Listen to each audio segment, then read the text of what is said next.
Soldiers ப்ராபபிலிட்டின்னு ஒரு concept வந்து இந்த குவாண்டம் மெக்கானிக்ஸில் வரும். அது எதனால வருதுன்னு தெரியுமா? அதை பற்றி தான் இந்த வீடியோ. ஹலோ சோல்ஜர்ஸ், கொஞ்சம் ஓவர் சீன் காமிக்கிறதுல அட்ஜஸ்ட் பண்ணிக்கோங்க.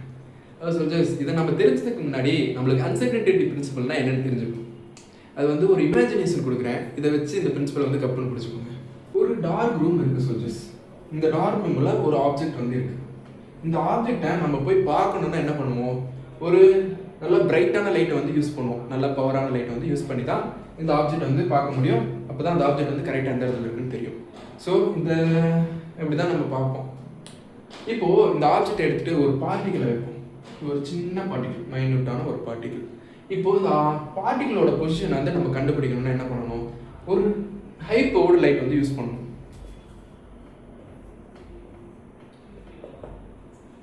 இப்போது இந்த ஹை பவர் லைட் வந்து யூஸ் பண்ண மூலிமா என்ன நடக்கும்? இந்த பார்ட்டிகிள் வந்து இந்த லைட்டோட எனர்ஜியை வந்து அப்சர்வ் பண்ணிவிட்டு இந்த பார்ட்டிகிளோட மொமெண்டம் வந்து அதிகமாகிடும். ஸோ இது அங்கிட்டு போகும், இங்கிட்டு போகும், அங்கிட்டு போகும், அப்படியே கசன்னு மூவ் பண்ணி ஆரம்பிச்சோம். அதனால என்ன நடக்கும்னா, நம்ம பாயிண்ட் அவுட் பண்ணி ப்ரொஜெக்ட் பண்ண இடத்துல வந்து அந்த பார்ட்டிகிள் வந்து இருக்காது.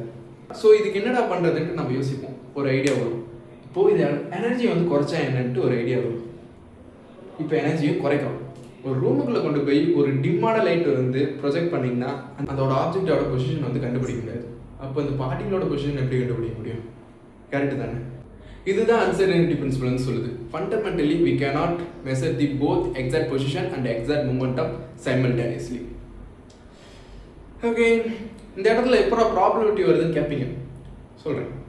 இப்போது மேபி அதாவது இந்த டிம்மான லைட் யூஸ் பண்ணி பார்க்கும்போது அந்த எலக்ட்ரான் வந்து எந்த இடத்துல இருக்குதுன்னு நம்மளுக்கு கரெக்டாக தெரியாதுல்ல. அதனால தான் ப்ராபபிலிட்டி யூஸ் பண்ணுறோம்.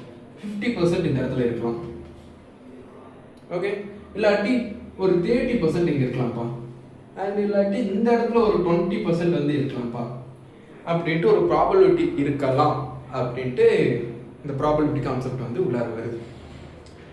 ஓகே சோல்ஜர்ஸ், இந்த இன்ஃபர்மேஷன் உங்களுக்கு புதுசாக இருந்ததுன்னா நம்ம வீடியோக்கு லைக் பண்ணுங்கள் அண்ட் நம்ம சேனலுக்கு சப்ஸ்கிரைப் பண்ணுங்கள். Bye bye. அண்ட் முக்கியமாக நான் ஏதாவது தப்பு பண்ணியிருந்தேன்னா கமெண்ட் பண்ணுங்கள்.